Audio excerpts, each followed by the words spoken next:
Comment savoir si je suis dans l'erreur ou si je suis en raison? Comment savoir si je ne suis pas en train de m'égarer du droit chemin et si je ne succombe pas à mes passions?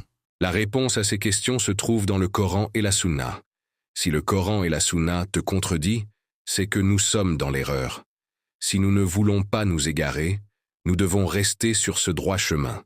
Le Coran est la route, et la Sunna l'exemple à suivre pour marcher sur cette route. Mais pourquoi le Coran serait-il la route et pourquoi la Sunna serait-il l'exemple à suivre pour marcher sur cette route? Explique-moi. Le Coran est la parole d'Allah.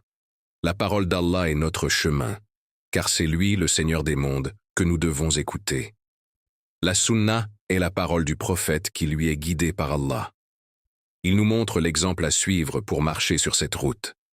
Notre Seigneur nous a envoyé le dernier prophète, paix et bénédiction sur lui, pour que nous puissions prendre exemple sur lui et marcher dans son sillage pour atteindre la réussite. D'accord, j'ai compris, mais pourquoi tu me parles de réussite?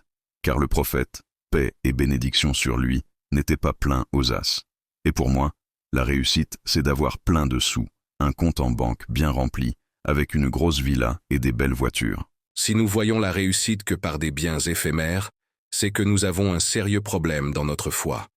Car la vraie réussite se trouve dans l'au-delà, et il s'agit d'être écarté du feu et de rentrer au paradis.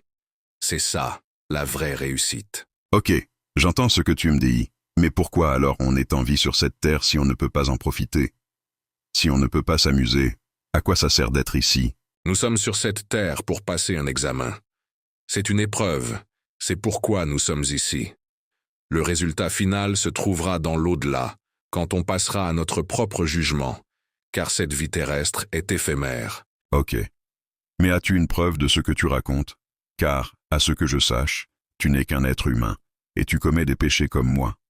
As-tu une preuve, par le Coran, des versets qui vont dans ce sens-là? Exactement. Je commets des péchés comme tout le monde. Je ne suis pas meilleur qu'un autre. Mais le Coran nous dit, toute âme goûtera la mort, mais c'est seulement au jour de la résurrection que vous recevrez votre entière rétribution. Quiconque est écarté du feu et introduit au paradis a certes réussi, et la vie présente n'est qu'un objet de jouissance trompeuse. Sourate Al-Imran, verset 185.